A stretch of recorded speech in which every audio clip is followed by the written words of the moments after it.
Olá, este é o Catedrático Podcast, o podcast do conhecimento, do saber, da inteligência.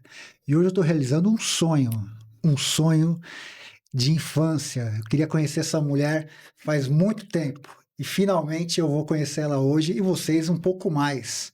Mônica, cara, que prazer ter você aqui, Mônica. Obrigado, o prazer é meu estar aqui. Faz muito tempo que eu não estava participando de um podcast, é o primeiro do ano. Olha só, que privilégio nosso. Tem muita gente que te vê e fica com essa emoção de te ver assim, de falar, gente, parece que é parente, irmã, amiga, sei lá. Parece que conhece há muito tempo, né? Né? Eu acho que acho que todo mundo que é público, eu não sou tanto, acho que mais meu pai até, acho que transparece acho que essa percepção. Mas tem uma coisa interessante, que eu era da área comercial ali na Maurício de Souza e tinham alguns fãs que não conseguiam disfarçar o olhinho brilhante, tá? Principalmente os mais novos, né? E não conseguiam entrar no teor da reunião, que era a parte comercial. Então eu via aquilo, eu sentia aquilo, então deixava bater papo e tal, para eles se sentirem um pouco mais confortáveis, porque eles estavam vendo ali, acho que a Mônica da revistinha. Na cabeça deles era a Mônica da revistinha. Total. E as pessoas, às vezes você tá andando na rua, sei lá, no supermercado, na padaria, tem gente que fala, cara, Mônica, assim. É muito difícil. É muito difícil alguém me reconhecer na rua. Eu até comecei a aparecer mais na Mônica 50 anos, depois Mônica 60 anos, mas eu sempre fui muito introspectiva. Eu gostava mais dessa área de não aparecer tanto, que é a área comercial. Era muito difícil eu participar de gravações, etc. Eu fugia muito disso. Mas chegou uma hora que eu tive até, em função do projeto Donas da Rua, de participar de mais podcasts, de fazer mais palestras, e aí eu fiquei mais reconhecida. Então, tem algumas áreas, sei lá, uma CCXP, não dá nem para andar. Ali não tem jeito, eu só consigo andar. Só tem os nerds. Ali todo mundo reconhece. Eu tô no banheiro, uma pessoa, outro dia, a última vez que eu fui, ele falou assim, nossa, a Mônica no banheiro aqui. Eu falei, a gente faz a mesma coisa que todo mundo. Sou igual a vocês, né? Então, a CCXP, Bienal também um pouco, e algumas feiras que eu participava. Feira de brinquedo, feiras aí que tem relacionado com a minha área. Aí todo mundo reconhece. Mas na rua, geralmente, não. Outro dia eu entrei numa loja para comprar um vestido para minha neta, a moça chegou, você é a Mônica, né? Filha do Maurício e tal. Aí ela me reconheceu, mas não é sempre que acontece isso. Vamos voltar assim para sua infância. Quando você era criança, assim, você era uma boa aluna, porque o podcast, o Catedrático, fala muito dessa questão da escola, como que foi a importância da escola na formação do ser humano. Era uma boa aluna? Que matéria que você gostava? Repetiu? Ficou de recuperação? Como que era a Mônica ali no banco escolar? Estou falando isso de primário, ensino fundamental. Ginásio, eu fui super bem, sempre. Tive sorte de, a primeira escola que eu estudei chamava Externato Pequenópolis, era no Brooklyn, a gente morava no Brooklyn, e era uma escola, naquela época já era inclusiva. Eu tinha um aluno na nossa classe, na minha classe, que era surdo, na classe da minha irmã tinha um que era deficiente visual, e assim, ótimos alunos. Então isso contribuiu muito, acho que com a minha adaptação a todas as diferenças, isso foi bastante importante. E lembro que não tinha preconceito entre os alunos, nada disso. Acho que a criança não nasce com isso. Depois ela vai absorvendo, depende do ambiente que ela está. Então, eu era boa aluna, tinha matérias que depois, quando foi ficando mais difícil, como matemática e física, que eu tinha mais dificuldade.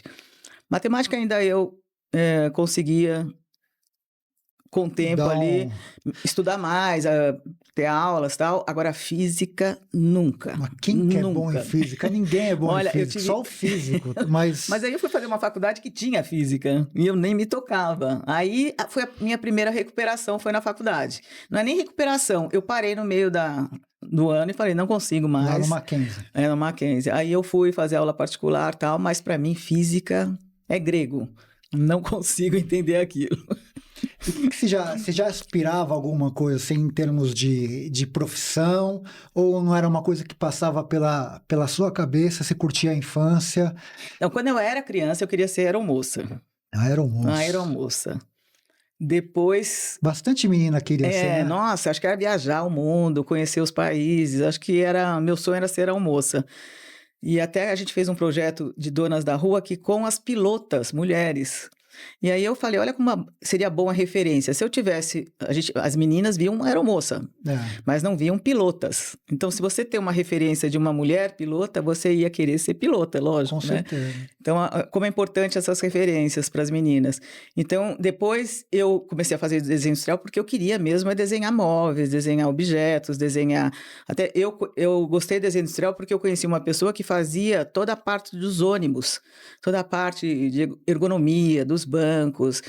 O meu sonho era estudar na Itália depois, porque o desenho industrial lá era fascinante, as coisas que eles faziam. Mas mudei totalmente de ideia quando comecei a trabalhar na lojinha da Mônica. Então, mas isso foi uma. Vão para a faculdade e encaixar no primeiro emprego. Por que você decidiu estudar no Mackenzie e o curso que Desenho você industrial. escolheu? Então, porque eu conheci outras pessoas que fizeram antes de eu entrar na E faculdade. Mackenzie era uma referência? Era uma referência, assim? era um dos melhores em desenho industrial. Eram poucas as faculdades que tinham desenho industrial, tinha mais outras áreas, mas o Mackenzie era Uma das mais uma das melhores ali para conceituadas. desenho industrial e entrei no Mackenzie. E por isso, eu conheci antes até de entrar na faculdade, eu conhecia muitos desenhistas industriais e fiquei fascinada, porque eles transformam qualquer coisa, né? Eles têm que ter o cuidado ali para você sentar numa cadeira totalmente confortável e que não faça mal para a tua coluna.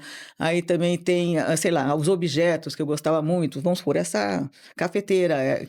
Foi um desenhista industrial que deve ter bolado, ou algum desenhista, e depois o desenhista industrial tem que colocar de uma forma para você depois conseguir ser funcional e para conseguir também, não só isso, como também conseguir fabricar esse produto, né? Tem que também ter toda esse trabalho. Então, eu ficava fascinada com isso. E acho que tinha também um pouco de fascínio por causa do desenho, né? E eu até pedia para o meu pai, na época, para eu entrar na empresa para ficar só assistindo os desenhistas, porque seria muito legal se eu fizesse a faculdade tendo um pouco mais de noção de como era o desenho. Acho que eu teria aproveitado muito mais do que eu aproveitei se eu tivesse visto e acompanhado os desenhistas da empresa da Maurício. Mas meu pai não queria que a gente trabalhasse até os 18 anos, até porque ele começou a trabalhar com 12.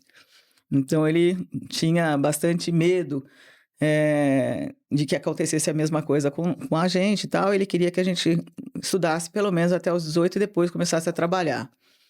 E aquela coisa de proteção de pai, né? Meu pai, por mais moderno que fosse, ele era meio protetor das meninas. Eram 3 filhas mulheres do primeiro casamento.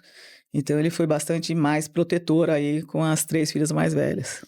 E é legal que você fala de desenho industrial, até para as pessoas saberem, é completamente diferente de um desenho de uma HQ. Não tem nada a ver mesmo, nada a ver. Mas aí, vamos supor, eu tinha que fazer os trabalhos com nanquim. E nanquim não é fácil para mexer quem não conhece, quem nunca trabalhou com isso. Então, se eu tivesse visto o pessoal que fazia na época arte final com nanquim, já seria para mim alguma coisa importante. Até a minha madrasta, que é a esposa do meu pai, que foi diretora a vida inteira do História em Quadrinhos, ela me deu algumas dicas sobre até sombra, para a gente fazer um objeto à sombra, o nanquim, tudo isso, muito mais até do que meu pai. Então, acho que seria bastante importante eu estar ali naquele meio, para entender ali. Uhum. Outra aula que eu tinha, que eu gostava muito, era fotografia. Adorava também a aula de fotografia. E tinha também aí aí tem a parte lá de matemática, né, que você tem que fazer, a programação, tudo isso. Isso até eu ia bem, agora a física não tinha jeito. E você acha que o seu pai, por exemplo, quando ele falou, trabalha até os 18, foi tentando talvez ver que nessa idade você teria já uma clareza do que você queria fazer? Porque quando é muito cedo, muito criança, é difícil, né? A gente decidir o que a gente quer ser da vida, Mas eu acho né? que nem com 18 anos você sabe o que você quer ser. Nem com 18, exatamente, então, isso eu acho muito relativo, não sabia. É uma decisão difícil, acho que uma das primeiras mais difíceis que a gente tem. Eu fui fazer desenho industrial e depois me encantei com a área comercial, então... Pois foi para uma área totalmente diferente, que eu nem pensava e nunca pensei em trabalhar com meu pai, até em função, assim, de trabalhar pai e filho, tal. Eu achava que eu tinha que trabalhar fora da empresa. E me encantei com aquela área comercial e, para mim, acho que deu super certo e fiz um trabalho maravilhoso em todo o tempo que eu trabalhei. Desde o início, como gerente, como na lojinha vendedora, eu fui cada vez vendendo mais que todo mundo. Não, isso que eu queria que você falasse, porque é impressionante, né? Porque muita gente acha, né? E hoje falam desses termos, né? Pro baby e tal, não sei o quê, mas sempre te colocaram meio que numa fogueira, assim, né?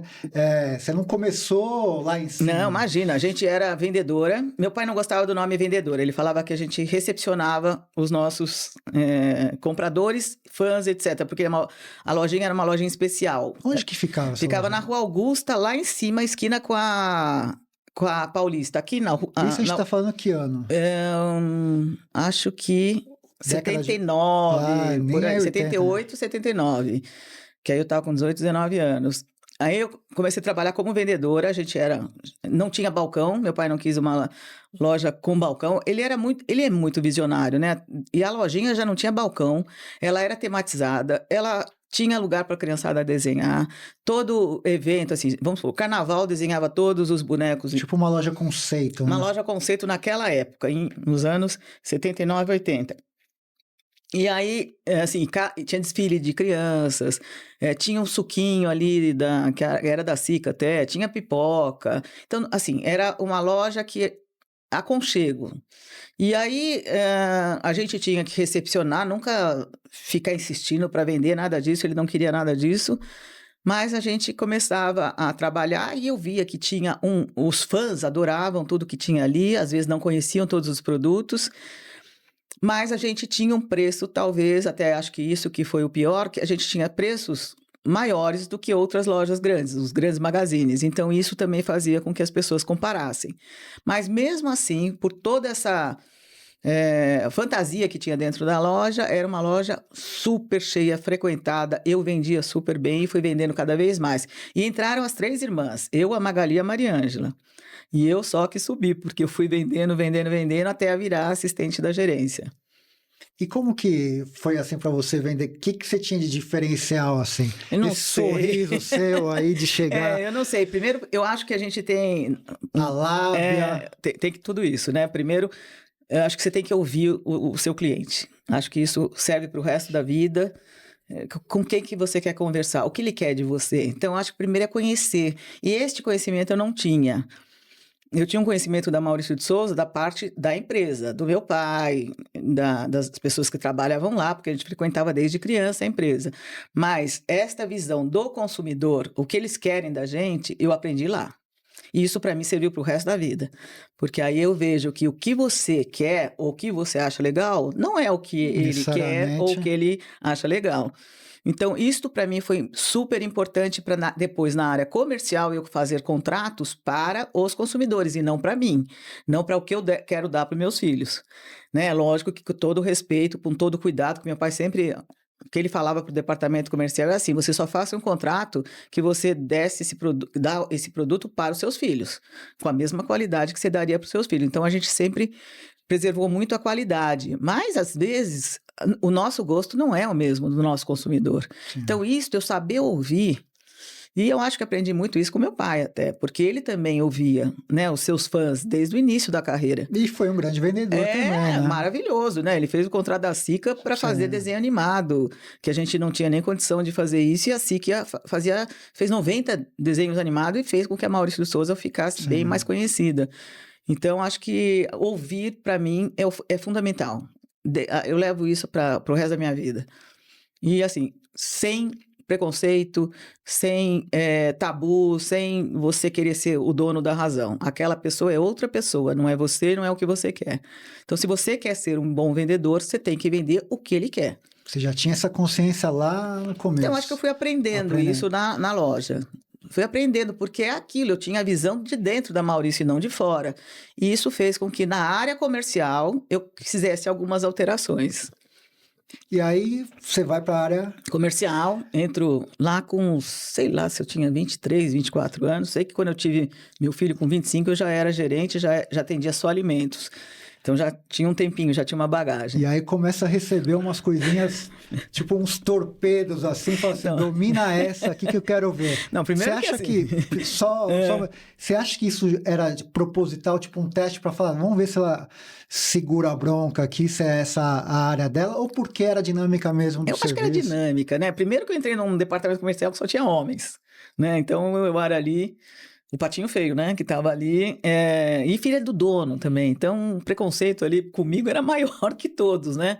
Mas eu queria também conquistá-los. Eu não queria brigar com eles. Eu queria conquistá-los. Eles tinham muita coisa para me ensinar também. E eu sempre fui sedenta de conhecimento, independente de que... Eu acho que a gente aprende com todo mundo todo dia.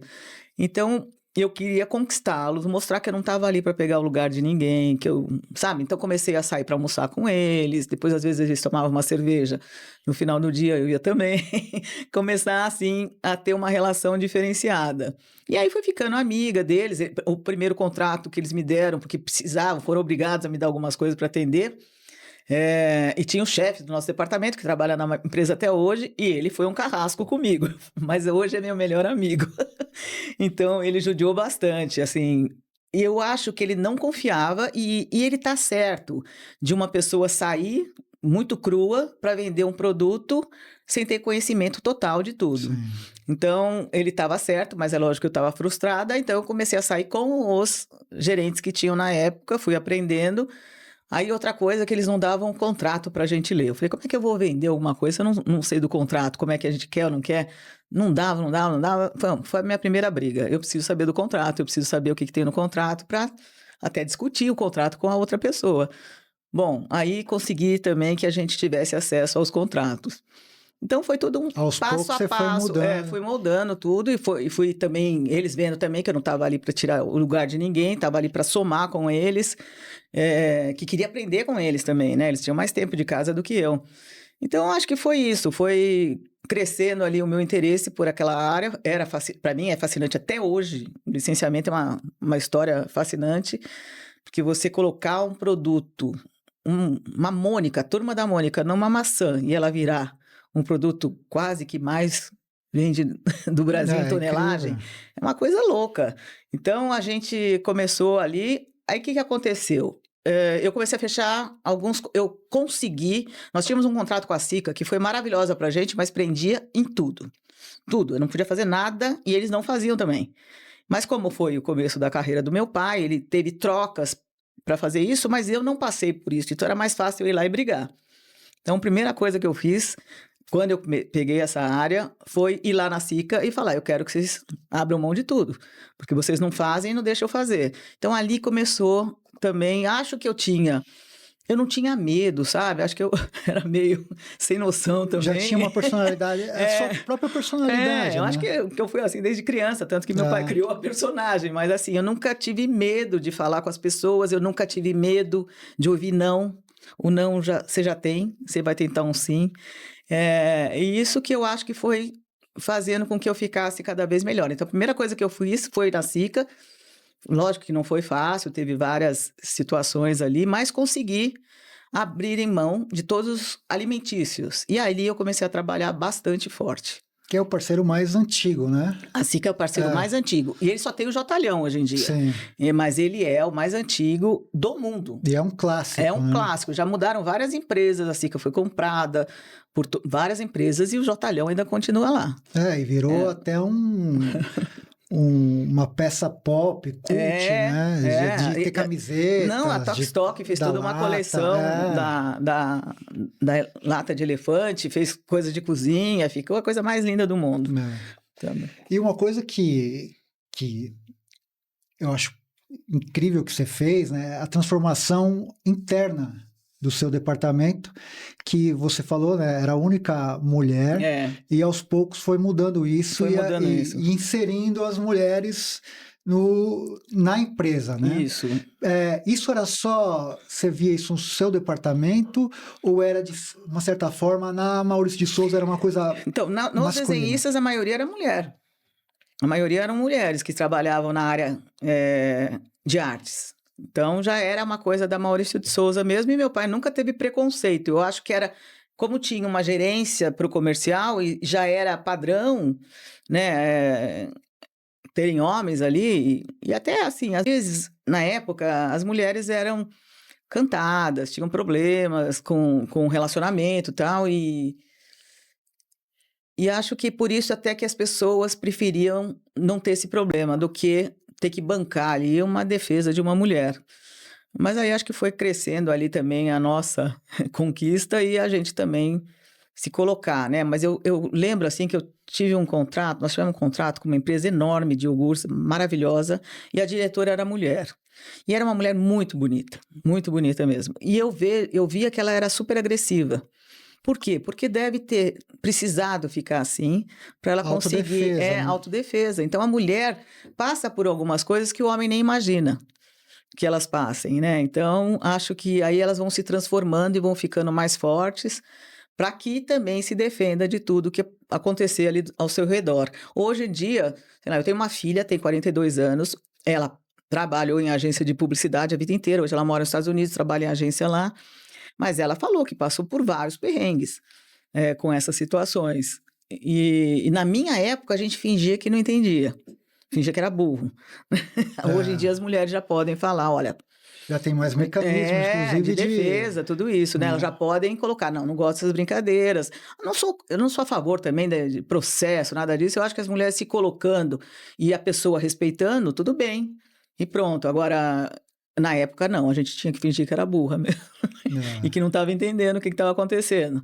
Até chegar e a pessoa perceber que não ia para frente qualquer insinuação daquela. Mas eu tenho cara de brava, então as pessoas tinham um pouquinho mais de... E você acha que a gente avançou daquele período para hoje, assim? Principalmente eu estou falando agora do comportamento masculino diante da mulher no ambiente de trabalho, tá? Você via situações naquela época que hoje já não vê mais? Você acha que a gente, como sociedade, evoluiu? Evoluiu bastante, bastante. E assim, eu estava, sei lá, com 25 anos. Com 30 já era outra coisa. Os homens mudaram também. Eu acho que não foram só as mulheres, os homens mudaram. E a educação mudou. Acho que os homens nem percebiam o que eles estavam fazendo também. Não acho que a maioria deles não era maldade, sim, educação. É uma coisa que era normal, né? O homem se comportar daquela maneira. Mas mudou bastante, sim. Acho que hoje eles têm muito mais cuidado para tratar a mulher. Tem alguns homens até que têm medo das mulheres, não fazem mais reunião sozinha com elas. Eu tenho até dó, porque não precisa ser assim. Acho que os dois podem se respeitar e precisamos dos dois. Acho que para uma empresa ficar bem, a gente precisa do diferente. Eu tenho um diretor muito bom, que é o Rodrigo, tinha, né? Não sou mais a diretora, que é o Rodrigo, que ele é do editorial. O cara é o oposto de mim, mas ele complementava, porque eu não tinha aquele lado que ele tem. Então, acho que precisa dessa união. É muito saudável essa união. Saudável, né? E com respeito, tudo só tem a crescer. De todos os lados. Acho que tanto da mulher com o homem, quanto o homem com a mulher. Mas eu acho que mudou bastante, sim. Eu fui 2 vezes na Maurício de Souza. A primeira, na Rua do Curtume. É, isso mesmo. Eu achava aquela lindo, né? Porque o prédio de fora, assim, não era tão bonito, né? Era antigo, né? Mas quando você entrava lá, eu falava, gente... Já tinha a cara da Maurício. Era uma coisa muito, muito linda. Eu queria que você falasse um pouco dessa época da produtora lá na Rua do Curtume, como que era lá, aquele ambiente, né? Tinha vários departamentos, tinha um pessoal que desenhava, tinha a sua sala, tinha a do Maurício, tinha um estúdio que fazia as vinhetas, desenho animado, música. Cada andar era um departamento. Exposições, uma série de coisas. Cada andar era um departamento. Acho que o primeiro era o financeiro, o segundo, acho que era Copa e teatro e eventos. O terceiro, se não me engano, era... O terceiro acho que não vou lembrar. O quarto era comercial. Quinto andar, presidência e alguns outros departamentos ligados à presidência. E o sexto andar era todo ele de artes. O segundo andar era desenho animado. O segundo andar era desenho animado e o sexto andar todo de história em quadrinhos, livros, etc e tal. E era um dos andares mais bonitos, até porque tinha lá era todo ambientado. Você já foi nesse novo ou não? Fui. Então, as duas, eu vou querer depois falar da primeira. Mas assim, eu lembro, assim, a primeira vez que eu fui foi inclusive para entrevistar o Maurício e tal, e foi lindo, com a sala dele, com aqueles quadros que imitavam a Mona Lisa, um monte de produto e tal. Como que era trabalhar ali na Rua do Curtume? Não sei se ali é Barra Funda, Água Branca, Barra enfim, naquele prédio. Como que era o clima lá, o ambiente lá? Eu acho que era É uma delícia, né? Era uma delícia. E até a gente hoje não trabalha mais lá, mas naquela época, no meu departamento era no 4º andar, e eu, assim, fazia questão, porque eu tinha o departamento comercial e eu criei um departamento de designer para atender o departamento comercial. Então, tinha também um pessoal de arte que fazia embalagem, que fazia o nosso style guide, fazia todas as inovações ali que a gente queria e tal. Então, eu contratei pessoas de agência de publicidade para trabalhar na nossa área comercial. E nessa época, podia ir criança lá. Então, alguns levavam os filhos lá, pequenininhos e tal, e a gente ficava curtindo ali, era muito gostoso.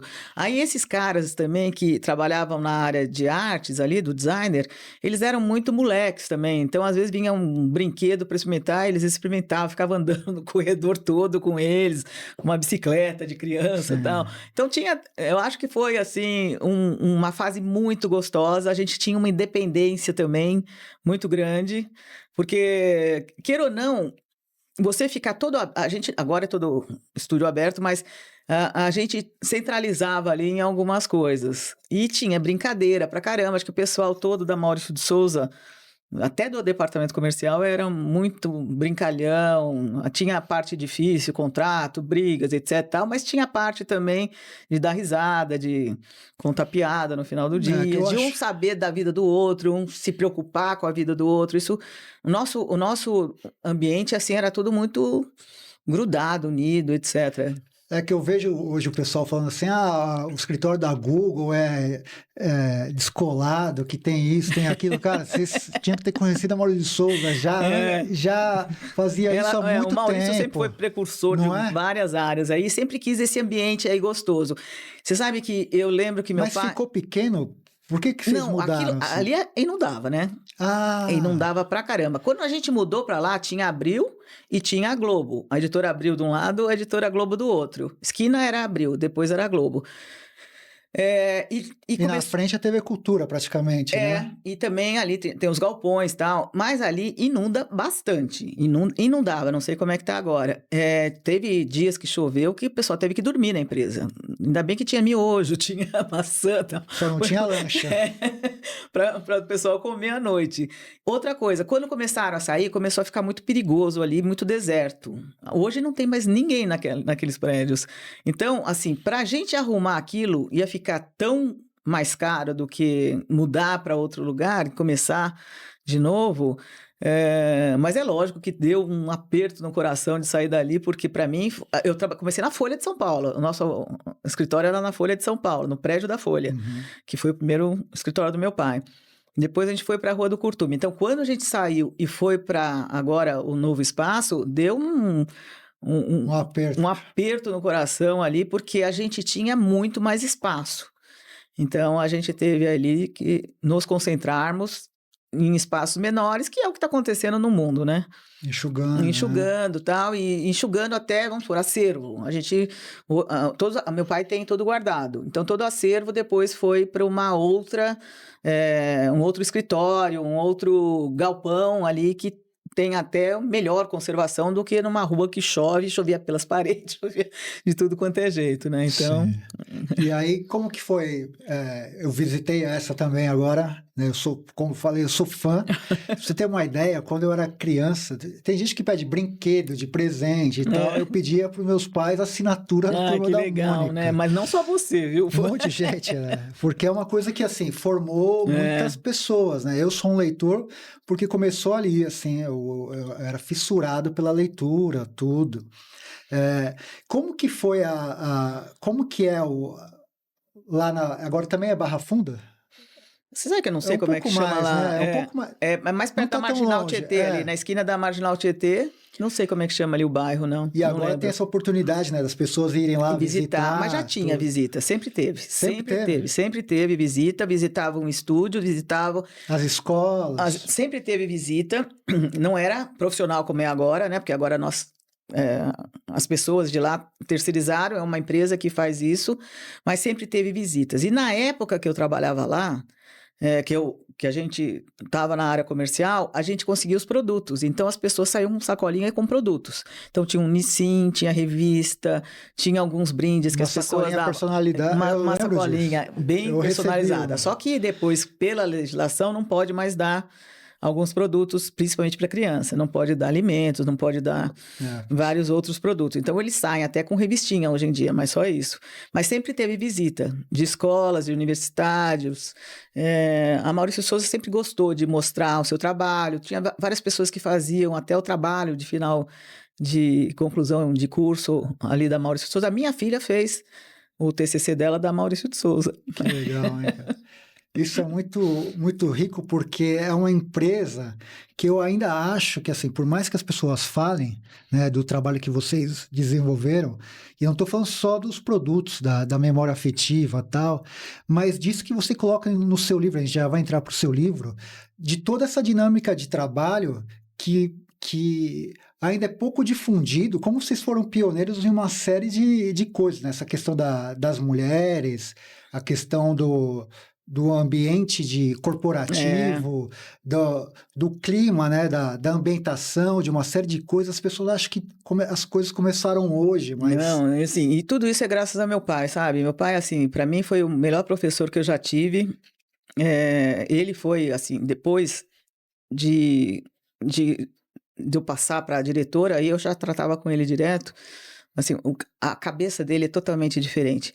Ele ia, às vezes a gente tinha alguma reunião e tinha um segurança super mal-humorado, ou assim, ele falou, eu nunca quero um segurança desse na minha porta, recebendo as pessoas desse jeito. Afeta o ambiente, né, gente? Ele falava para mim, ele fazia questão que desde o segurança até o vice-presidente tratasse as pessoas com muito respeito, com muito carinho, e qualquer pessoa que entrasse. Meu pai me ensinou isso na vida e isso para mim é a maior lição que eu já tive dele.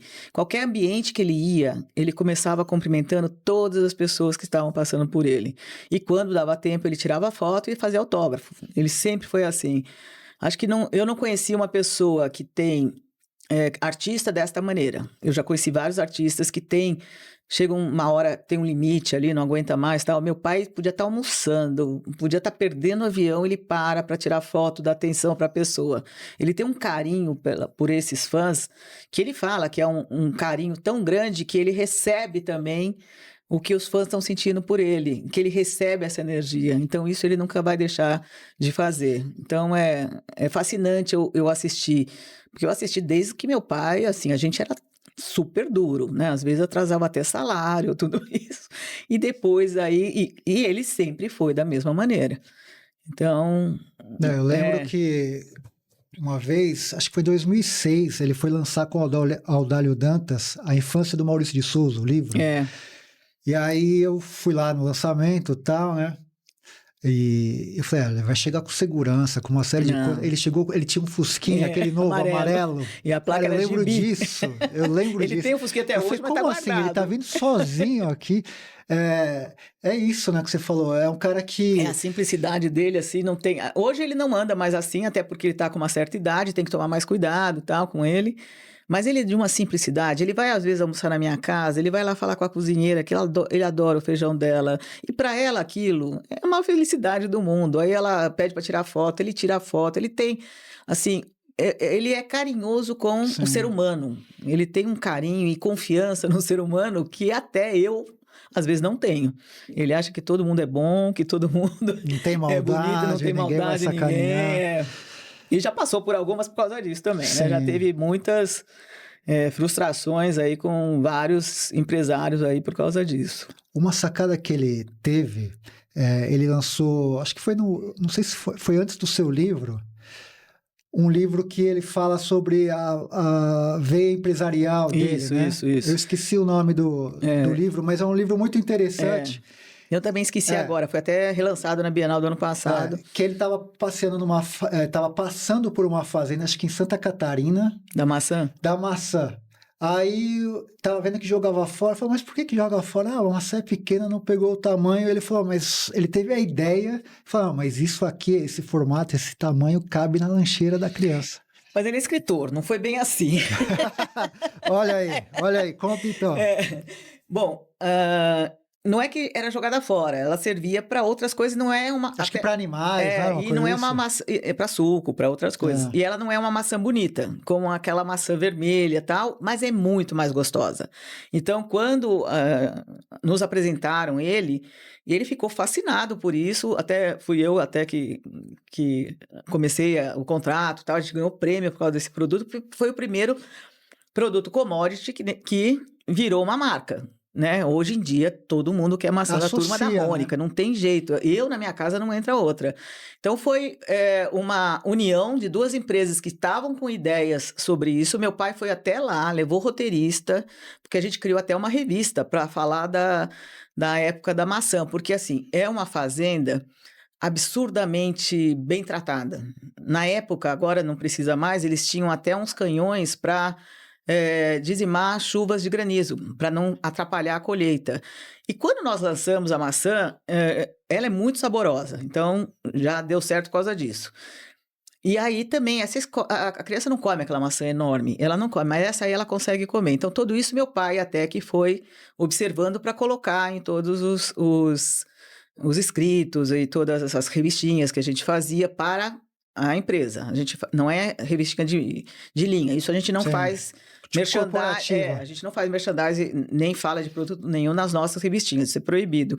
Mas eram revistinhas institucionais, que a gente chama, que eram distribuídas para o mercado que eles quisessem, né? Então, meu pai é que foi lá e teve reparou em todos os detalhes, porque ele tem isso, né? Um desenhista, assim, que repara em todos os detalhes que ele precisaria colocar ali para falar sobre aquele produto. E deu super certo, tanto que não conseguiram... no primeiro ano, a colheita para todo mundo que queria. Eles tiveram que importar a maçã para... Tamanho sucesso. Tamanho sucesso que foi. É a maior, talvez, assim, para nós é a maior tonelagem que tem de produtos vendidos como commodities, que a gente chama, né? A gente tem banana, a gente tem agora uva, maçã, tem... mamão, tem todos os legumes, a gente tem quase tudo. A gente é o maior licenciamento de produtos in natura do Brasil. Acho que do mundo. Não vejo nem fora do Brasil tudo isso. E no Brasil tem pouca tradição, né? A gente está falando aqui dessa questão comercial, de um artista ser tão bom como artista como a parte comercial, né? Até nesse livro ele mostra isso. Exatamente. Você vê, indo lá para trás, né? O Mazzaropi, ele decide abrir a produtora dele porque ele enxerga aquilo também como um negócio e tal. Aí, fazendo um pulo assim na linha do tempo, os Trapalhões chegaram a lançar produtos, tal, pela força da marca, a própria Xuxa. Mas são poucos os casos, assim, né? Tem o Maurício de Souza. Por que você acha que... E tem a longevidade da gente, né? Que desde... A Mônica 63, mas a Maurício de Souza começou em 59. Sim. Então, tem essa longevidade que poucos têm. Tem. Não, isso sem dúvida nenhuma. Mas por que os artistas, as marcas, principalmente que tem a ver com criança e tal, não tem essa visão comercial, sabe? De falar, não, dá para explorar um filão aqui. Eu acho que... E agregar valor. Mas você sabe que meu pai, quando começou, até com a Sica, quando ele recebeu a proposta, por quê? Porque a Sica fazia um comercial que era um mamute, né? E era a Proem, na época, que fazia o comercial. E meu pai fez uma brincadeira da Mônica levando o jotalhão em vez das latas de elefante para casa. E aí até o elefante falava, Mônica, você tem certeza que a tua mãe pediu um elefante? Vamos para a panela, tal. E botava o jotalhão na panela. A agência de publicidade ligou para o meu pai, adorou a ideia e queria fazer um negócio.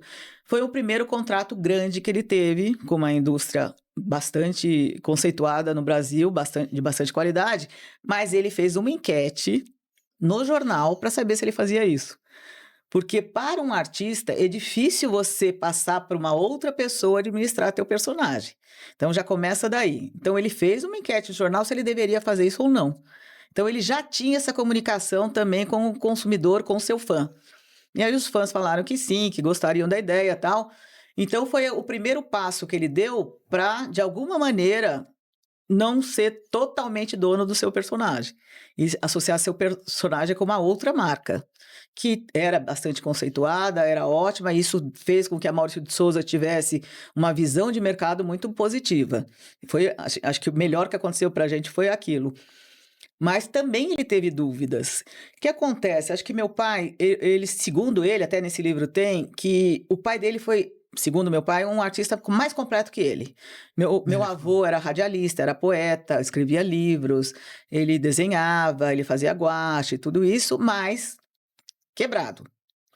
E o pai dele que deu um conselho para ele. Desenhe de manhã, seja empresário à tarde. Ele usa muito essa... Então, por quê? Porque ele passou, meu avô passou acho que até por o substituto do livro. Acho que é um outro nome, mas eu não estou lembrado, mas o resumo é isso. Esse livro é de manhã e administra à tarde. Então, acho que isto fez, esta história que meu pai assistiu do meu avô, fez com que ele também se cuidasse com relação a isso. De alguma maneira, e ele ama o que faz. E quando você ama o que faz, eu acho, na minha cabeça, pode ser qualquer profissão, você vai bem. Meio caminho andado já, né? E ele ama o que faz, ele nunca faria um contrato de um produto que ele não gostaria que tivesse o personagem dele, em hipótese alguma, não adianta nem falar com ele.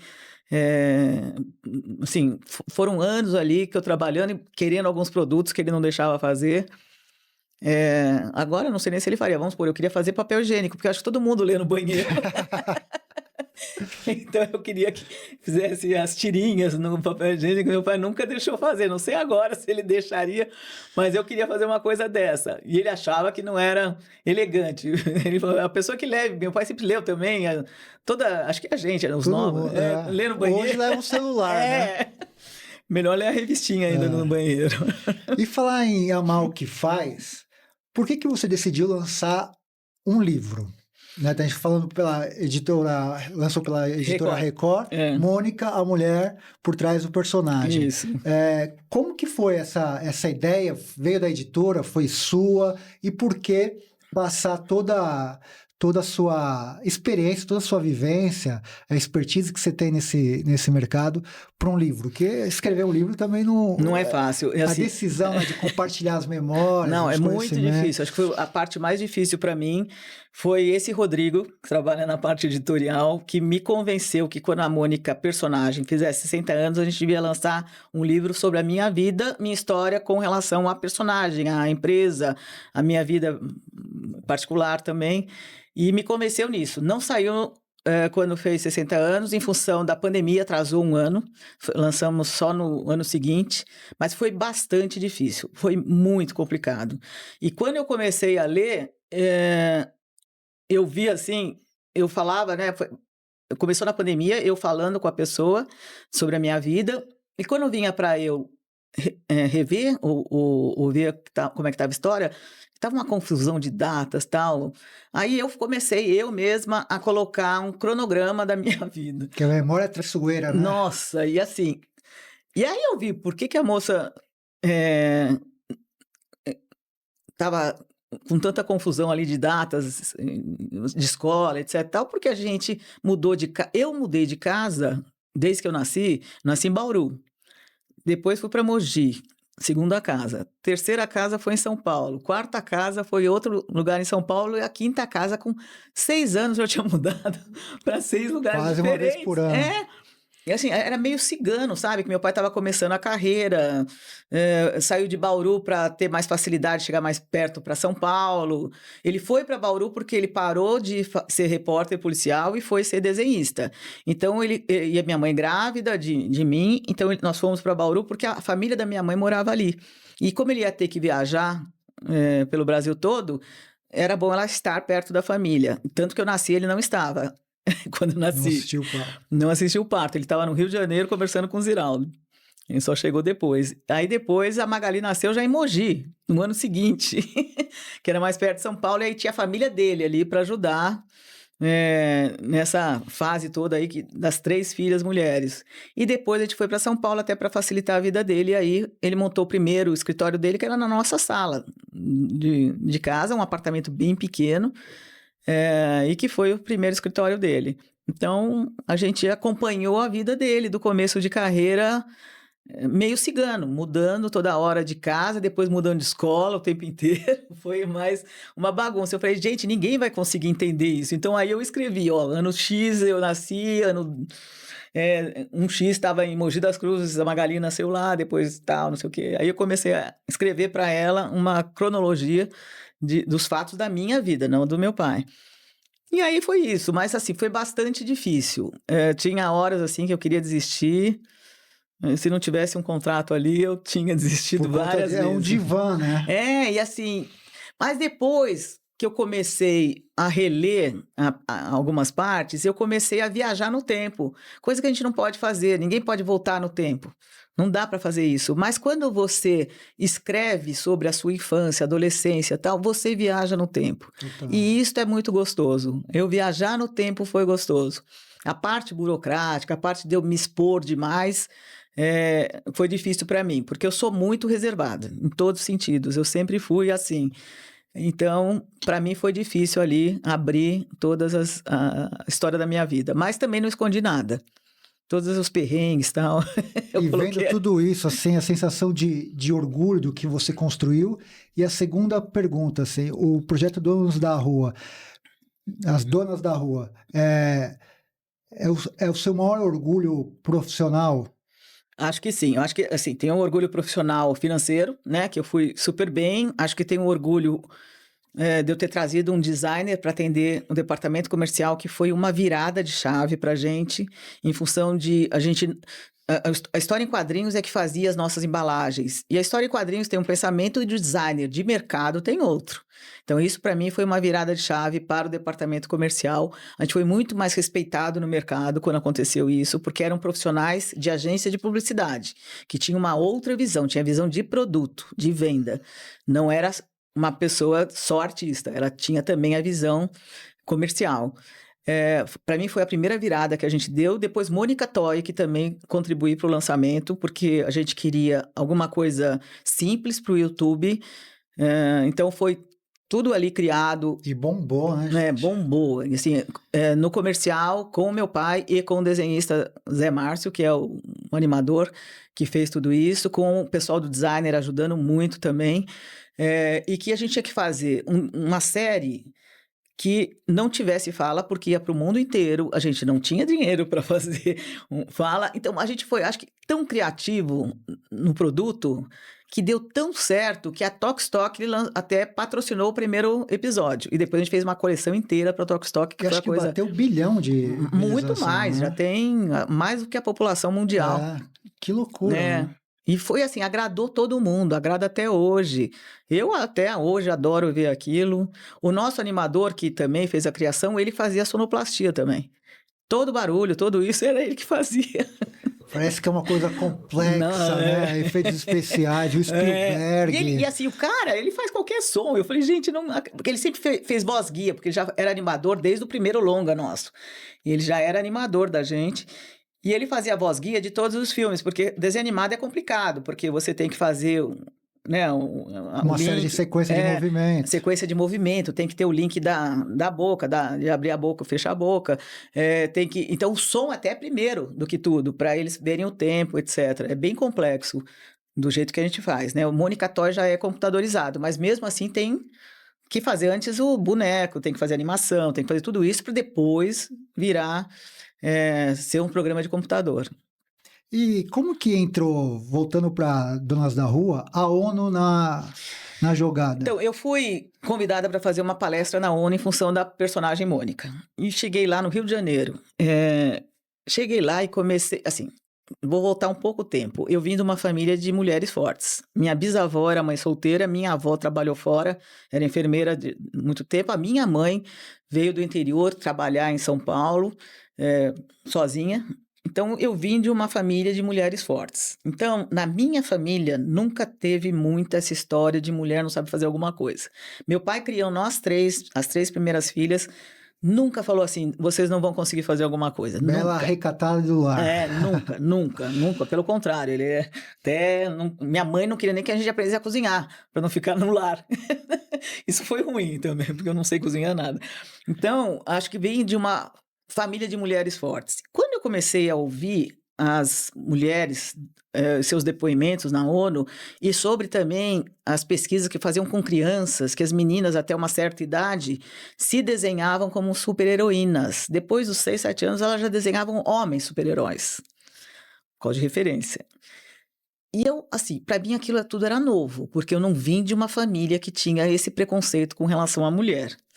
Aquilo para mim me chocou de uma maneira que eu falei assim, gente, eu não acredito que ainda exista esse tipo de tratamento numa família, porque eu também tive um casal de filhos, os dois tinham que arrumar a cama, os dois tinham que fazer as coisas de casa, e até minha filha pagava pro meu filho centavos, porque ele é mais novo, ele caía na história dela para ela arrumar a cama dela, ele arrumar a cama dela. Então, a minha família me ensinou que era tudo igual.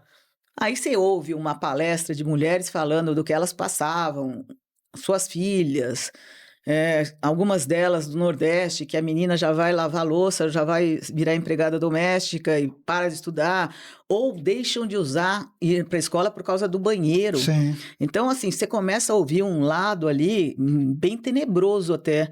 E aí, quando eu voltei, eu falei, não, a gente tem que fazer alguma coisa. A gente tem personagens fortes, Mônica, Magali, Rosinha e todas elas. São personagens que se gostam. A Mônica se gosta, independente de ela ser bonita ou não, ela se gosta, ela se acha o máximo. Se aceita. Se aceita, e todas elas. A Magali, com aquela gula toda, também se aceita, se acha o máximo. Falei, não, a gente tem que fazer alguma coisa. E aí, eu sentei com esse departamento que tinha na época, com a empresa toda. Primeiro foi convencer internamente, né, que a gente precisava fazer um projeto desse, porque tinha muita gente que era contra. Não meu pai, mas outras pessoas eram contra fazer esse projeto, que achavam que era muito feminista. Eu falei, não é isso que a gente quer. É que a gente quer passar para as meninas que elas podem fazer o que elas querem. Então, aí começou o projeto Donas da Rua. Primeiro, a gente foi pegar referências de mulheres que fizeram a história e começamos a colocá-las como personagens. Então, a Mônica era, sei lá, uma cientista, que foi super importante. A Magali era uma escritora, que foi super importante. Então, começou porque a gente até faz na apresentação assim, a história foi contada por homens, então falam muito dos homens que fizeram a história e não contam nada das mulheres. Como eu te falei que eu queria ser aeromoça, e se eu tivesse visto uma pilota, ia me influenciar para ser uma pilota. Então, acho que a gente precisava passar referência para essas meninas, principalmente na área de ciências, que a maioria delas acham que não tem capacidade, ou é implantado isso na cabeça delas, e é isso até hoje. Eu fui fazer uma palestra na Faculdade de Economia, na USP, e a maioria era homem. Então, a gente começou a mostrar que as meninas têm capacidade para fazer, primeiro, autoestima, né? Mostrar para elas que elas são capazes, que elas podem fazer o que elas quiserem, qualquer profissão, mostrar referências de todas as profissões, e aí comecei a fazer essa palestra em escolas públicas. Depois fui convidada para algumas empresas e até o ano passado eu fui convidada na Grandene e fiz essa mesma palestra para as pessoas da Grandene. Então, acho que foi, para mim, um trabalho maravilhoso, porque você vê que pode influenciar uma menina a tomar uma outra postura da sua vida. Ela lendo a história daquelas mulheres que a gente homenageia todo mês, tem alguma homenageada, já tem mais de 100 mulheres da história, em todas as áreas, e aí ela pensar que ela pode ter essa profissão, que ela pode fazer isso que essa mulher fez, esta menina, né? Pensar nisso. Então, para mim, é uma coisa assim maravilhosa que a gente fez, e a gente usar já o que a gente tinha, que eram as meninas fortes, empoderadas, elas já se gostam, se respeitam, e passar isso para as meninas de qualquer lugar. Então, a gente tem um site que fala sobre isso, fala os direitos das mulheres, então a gente teve a ajuda da ONU, porque a gente fez uma transformação até interna, que poucas pessoas sabem. A gente tirou os aventais de todas as mães, que era uma coisa já antiga, porque as mães que nasceram com a Turma da Mônica da década de 60, a maioria era dona de casa. E aí a ONU chegou pra gente e falou, que tal vocês tirarem os aventais? Outra coisa que a gente faz que é bem sutil, o Cebolinha chega em casa, o pai dele é que tá cozinhando. Então, são coisas que a gente pode colocar na Já vai revistinha, impregnando, né? e já vai E mostrando, normalizando. normalizando isto, que a menina e o menino têm as mesmas condições de fazer As tudo. mesmas obrigações também, né? E uma coisa, a gente está quase já no final, que eu queria que você falasse também dessa transformação, e bem rapidamente, a Mônica já não bate mais, né, no Cebolinha. Naquela época, a gente entende o contexto histórico e tal. E uma outra coisa que eu acho muito importante também é que ele, em contrapartida, também não chama mais ela de gorducha, né? Dessa coisa do corpo, né? Que é uma das coisas hoje na sociedade, principalmente as mulheres, né? São gostam, sempre não, que falam, né? Você vê, sei lá, Paola Oliveira fica falando do corpo dela, é sempre mais muito o triste. foco na mulher, né? A mulher, ela tem até isso ela cobra dela mesmo, né? Uma coisa que ela, Exato, por um mais padrão, que passou né? o tempo, uma série de até coisas. as mães, né? Eu vejo assim que as mães ainda se cobram ser super mães, né? Exato. É uma judiação isso para as mulheres. Eu acho isso uma coisa muito legal. Isso partiu de quem, assim, dessas duas... Então, isso foi acontecendo com o tempo mesmo, naturalmente. Acho que a gente evolui, todo mundo, né? E meu pai foi se transformando ao longo do tempo, transformando também os personagens, que é uma coisa que aconteceu no mundo todo. Sim. Que é mais, que não é tão aceito. Mas eu vou te falar uma coisa, a Mônica nasceu, ela tinha 3 anos de idade. Ela não tinha 7. E uma criança de 3 anos, porque eu falava pro meu pai que não existia uma criança igual a Mônica, até ter minha filha, que batia em todo mundo. Mas até os 3 anos, até ela apanhar de alguém. Então, a Mônica nasceu numa época que a criança ainda, quando é violenta, ela bate. Real aqui, né? Ela morde, a minha filha mordia, sabe? Eu trancava meu filho mais novo para dormir, porque eu tinha medo dela fazer alguma coisa. Então, a criança, até uma certa idade, se ela tem esse comportamento, e aí depois a sociedade vai moldando, e os pais, etc. Mas então, a Mônica nasceu com 3 anos e os meninos já tinham 6, 7 anos. Então, ela foi entrando na história deles e foi ficando todo mundo com a mesma idade para facilitar o trabalho do meu pai. Então, pouca gente sabe disso também. Que esse comportamento que ela tinha era natural de uma criança daquela idade. Porque quando ele criou a Mônica, eu tinha 3 anos. E eu era a mais bravinha da casa. E então, é isso que aconteceu. E foi depois todo mundo ali moldando e se aperfeiçoando cada vez mais. E as histórias que meu pai escrevia, a Mônica tinha um castigo. Sempre. Se ela era bruta tal, tem uma história ermitã, que todo mundo dá um gelo nela. Então, sempre tinha um castigo natural que acontece na sociedade também. Sim, aconteceu nos casos. Então, meu pai tinha essa percepção, mas ele não conseguiu passar isso para todo mundo. E aí ficou muito forte a Mônica brava, brigona, acoelhada. Então, isso ficou muito forte na sociedade também. E foi aceito na época, e hoje em dia não é tão aceito mais. Legal. Mônica, eu quero te agradecer, estou muito contente e emocionado de ter essa mulher aqui na minha frente. Eu li o livro dela, recomendo, tá em todas as livrarias virtuais, está sendo super bem. A receptividade, eu vejo nos comentários, quanta gente feliz de ter lido o seu... Nossa, eu recebo muita coisa, tem gente que me manda legal. o livro em qualquer lugar do Brasil para eu autografar. Assim, é um carinho enorme, eu agradeço todos eles, fico muito feliz quando alguém vem falar comigo sobre o meu livro. Obrigada pelo convite. Tem um presente aqui do Espaço Beth Dantas para você. Obrigado pela presença. Obrigada. Quem quiser te conversar, localizar, Nossa, enfim, açaí. Shampoo é bom, viu? É da marca dela.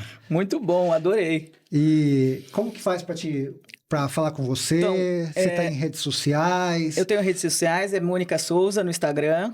A maioria das pessoas falam comigo através do Instagram. E tem meu e-mail também, que é monicaIK.souza, com S, @gmail.com.